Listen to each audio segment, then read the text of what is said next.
Chapter 14.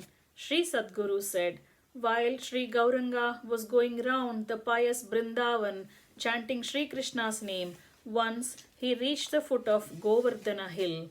Govardhana Hill is the very manifestation of Sri Krishna himself. I am not fit to set foot on this hill. Once Bhagavan Sri Krishna lifted up this Govardhana hill with one hand and saved Gokula.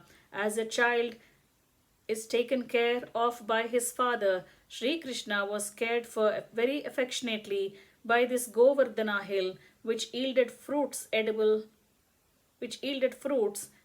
roots, etc.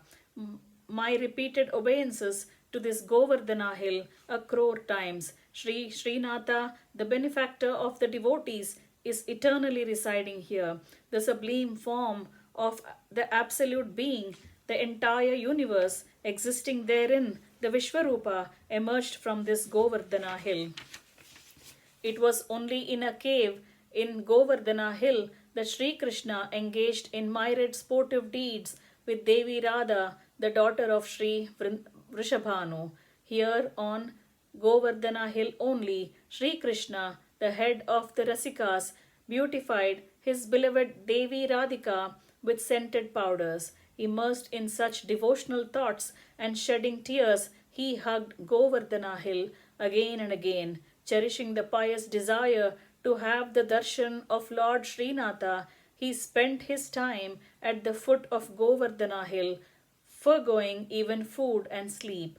By this intense devotion, he won over Lord Shrinatha, the benefactor of the devotees. The Lord came down the hill and gave him darshan. Sri Gauranga had the coveted darshan of Lord Shrinatha thus. The Lord was extremely handsome and delightful to the eyes. His complexion resembled the fresh rain-bearing black clouds. He had long lotus eyes.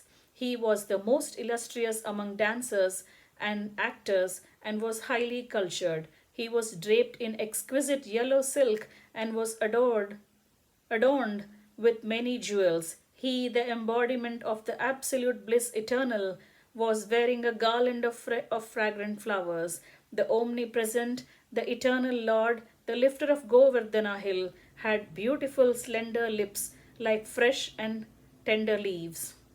His charming spiritual form was rubbed with scented sandal paste and fresh kumkum.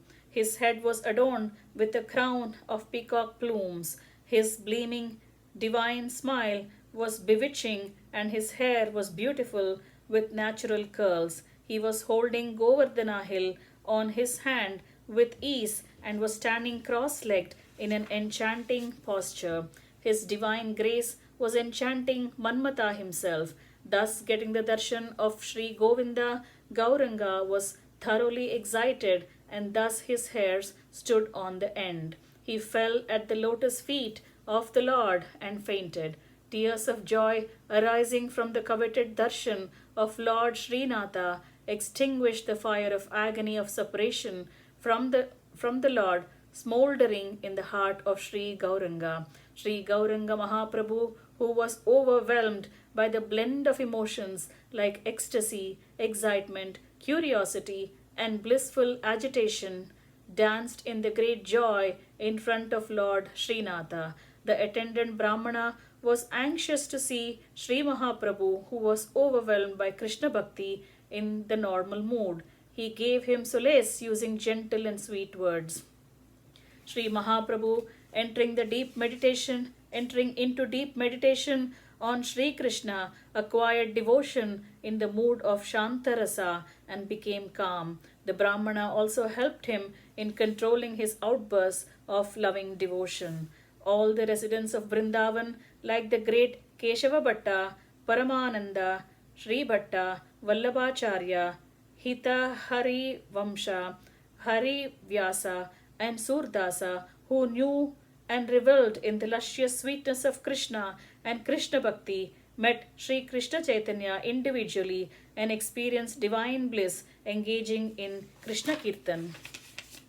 All the noted Bhagavatas were residents of Brindavan, having knowledge of the secret import of the Tattva of Sri Krishna. They were intoxicated, drinking in the nectar of bhakti. If all of them assembled in one place, what would they do other than tasting the nectarine sweetness of the divine prem of Devi Radha and Lord Krishna? Generally, the saints desire to be in solitude, spending their time pondering over the Atman. The wisdom of unknown grows in solitude in the case of sannyasis, but Krishna Bhakti grows only in the association of saints and sadhus. When one is fortunate to mingle in association of the noble devotees, when one is fortunate to mingle in the association of the noble devotees, sadhu sangha, then what pleasure is left in solitude? When the divine name of Sri Hari is there to be chanted, observing the vow of silence is fruitless. Even when Hari's prasada, the remnants of the offerings made to the Lord, is available, some unfortunate men subject themselves to fasting in order to obtain purity of mind. Some go on a pilgrimage to other places, ignoring holy Vrindavan, like one who goes in search of a well, himself dwelling on the bank of Ganga. Sri Mahaprabhu stayed in Sri Vrindavan, situated on the bank of the Yamuna, for a long time, engaged in participating in the Bhagavatas delightful conversation revolving around Sri Krishna. Thus ends chapter 14, entitled Shrinatha Darshanam of Book 4 of Sri Vaishnava Samhita, composed by Sri Krishna Premi Swamigal.